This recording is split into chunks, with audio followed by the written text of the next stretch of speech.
City union bank all in one ஆப்ல இருந்து video KYC மூலமா வீட்ல இருந்தே பேங்க் அக்கவுண்ட் ஓபன் பண்ணலாம். வீடியோ கால்லயே வெரிஃபிகேஷன் முடிஞ்சிரும். City union bank.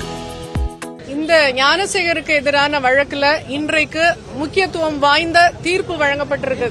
அதாவது இதோடைய மேக்சிமம் தண்டனையான ஆயுள் தண்டனை 30 இயர்ஸ்க்கு விதவுட் எனி ரெமிஷன். அதுதான் important to be noted.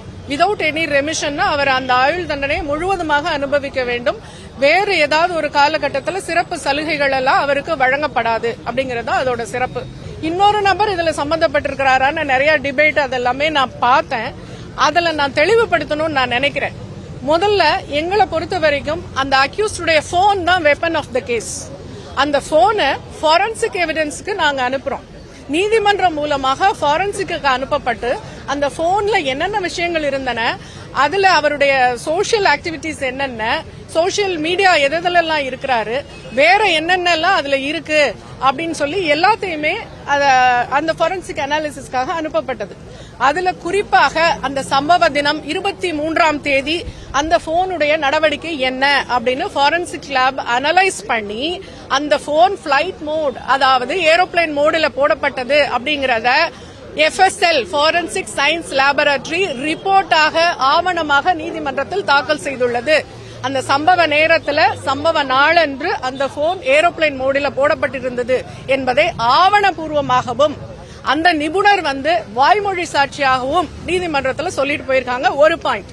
Second point என்ன நான் சொல்லணும்னு நினைக்கிறேன்னா, அது அவனுடைய போன் ஏர்டெல் சிம். அந்த ஏர்டெல் ப்ரொவைடர் நோடல் ஆபீசர் நீதிமன்றத்திற்கு நேரடியாக அந்த 23ஆம் தேதி 6:29க்கு தான் முதல் கால் அவருக்கு. அதன் பிறகு அவருக்கு எந்த அழைப்பும் இல்லை 8:52 வரைக்கும். 8:52க்கு SMS அலர்ட் அவருக்கு கிடைக்குது. என்னன்னா மிஸ்ட் கால் அலர்ட் கிடைக்குது. சோ இவர் இந்த காலகட்டத்தில் ஏரோப்ளேன் மோடுல போடப்பட்டிருக்கிறார் அப்படிங்கறத ஏர்டெல் ப்ரொவைடரும் தெளிவாக நீதிமன்றத்தில் எடுத்துரைத்துட்டாரு.